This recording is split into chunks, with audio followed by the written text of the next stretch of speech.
YouTube fans, here again, and I figured why not this one with John Travolta.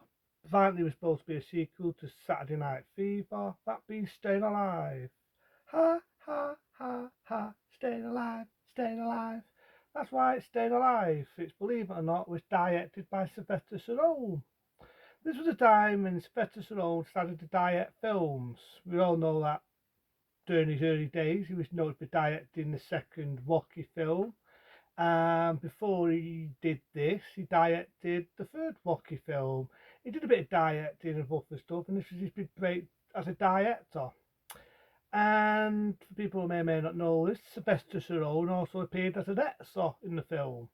There's a scene where Don Travolta is walking across on the street, you got some music playing in the background, he walks past someone, lo and behold, that is Shy himself, being Sylvester Stallone, as an extra in the film. Now, a lot of people boo hoo this, they say it's the weakest, they say it's shit, they say it's dark, they say what the fuck was Sylvester Stallone on when he directed this film. And I do know OC Communications, I had a laugh, he did a sort of like a horror advertisement of it, made it look like a horror film. And I do know Rambo for Life is not a lover of the film, but I didn't mind it. So Connor, I didn't mind Staying Alive. Is it as good as Saturday Night Fever? No, but it's still a good film. You could say it's a sequel to Saturday Night Fever, but you could also say it's its own movie. Come out in '83, and I don't really mind it. I don't mind it for what it is. So you got Don Travolta as the same character as what he was in Saturday Night Fever, and he's starting to become famous. He's starting to become a dancer and all this, and he gets the door shut on him loads of times. And it always gets me this because I always thought Saturday Night Fever he just went into disco and he was just a good dancer, but he wants to now become higher up as an higher up dancer. He wants to be higher up and just be a good dancer. So I do know in the early 80s it was the era when distos were dying out.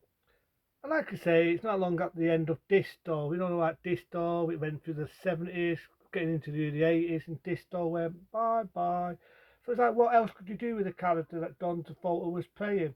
What else could you do? So they decided now he wants to become a dancer, and he gets his big break, he becomes a professional dancer.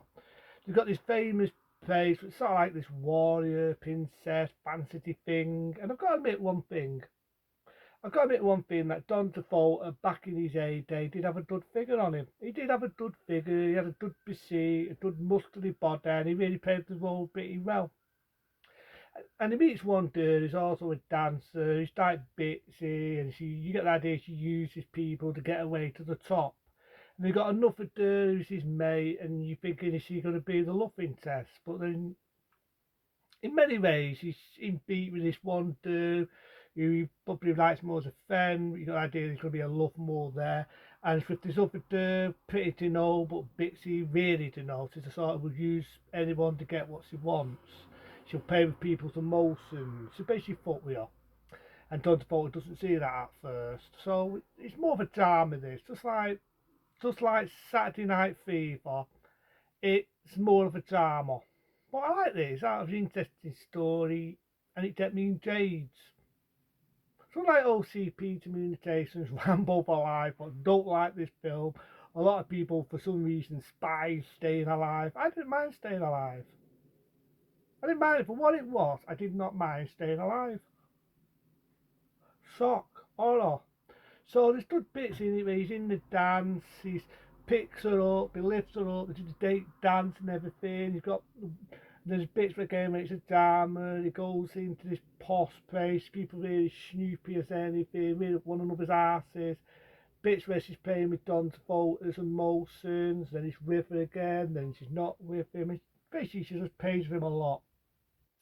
And you've got one guy, he's a bit of a gym cheater, and you've got the idea that he just wants the show. As the fat lady says, the show doesn't end. So yeah, I say this is an element. John Travolta was long, he was in his heyday, he was doing art for, but I've got to admit, he did have a good physique. You know, feeling like he's going to be the next Arnold Schwarzenegger or the next Sylvester Stallone. I do love the bit with the put a bandana on him, sort of like a love letter to Rambo. And when you think about it, like I said, Sylvester Stallone directed this, being Staying Alive. And there's a lot of good dance choreography in it, a lot of good dance scenes in it. If you want to, if you like films with dancing, it's going to be your cup of tea. It's going to be your cup of tea. So as the film goes on, he decides to go off the one with the bitsy one. There's doing a dance move. Again, it's a lot of warriors and fantasy on this dance floor. A bit like, how can I put it? If you're into, let's say, tats, the theatre tats, or maybe the theatre of the Wizard of Oz, them sort of dance shows where people are dancing, it's not like a musical, it's sort of like that, or it's more fancy. And he's supposed to do this move where he lifts her up in the air and she jumps. It's hard to do unless I'm doing it, and I'm not going to do it because I'm not a fucking dancer, you know what I mean? But there's a scene where he runs and she's supposed to jab her and he lifts her up, and for some reason she chickens out. But he manages to get the move and he wins. And it's a bid so, it's a bit of fun, and so on. So, and the film goes on, the celebrating that he won, and he basically bowls her and he fucks her off, and he ends up with the do. It was the nice one. Like I say, the other one's pretty to look at. She's pretty to look at, but she's a complete and utter bitch. I can't lie, she's a bitch. And you got that idea, she's using John Defoe, or she's using other people to get to the top.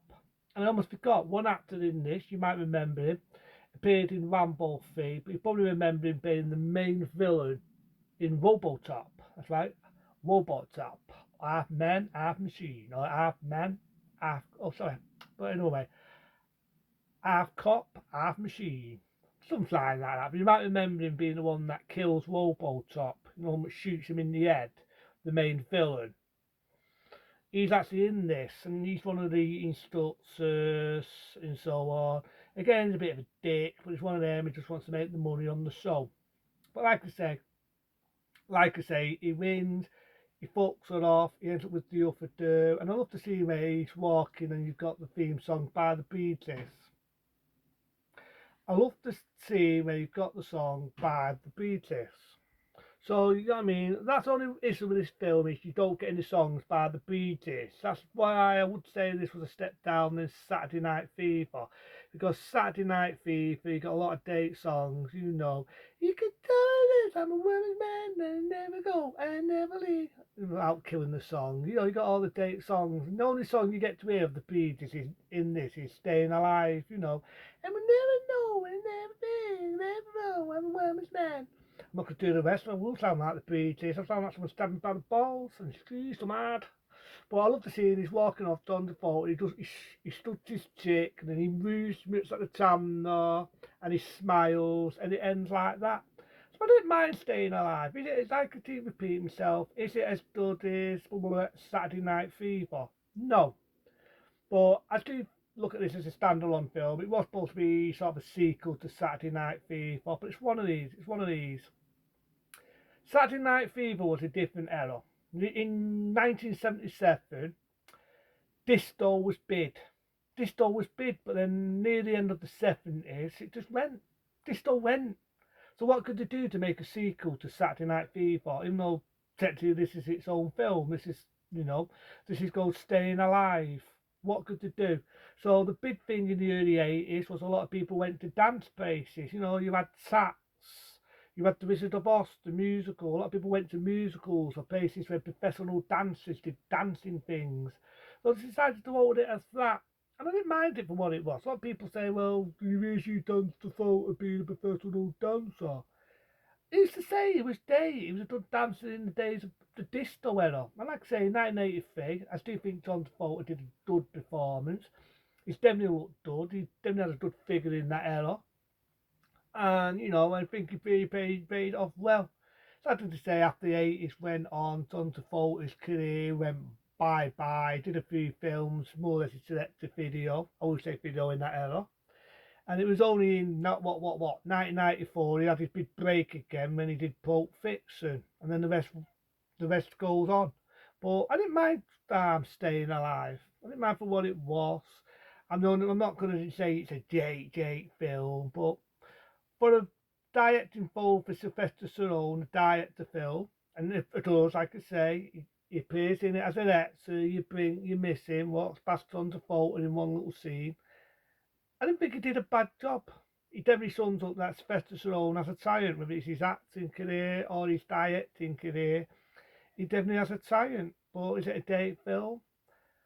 Yeah, no, it's not one I could watch again and again and again, but I could watch it as a time waster. I don't think it's a bad story, so I'd give it a 2-star rating. But into them, be smart, be safe.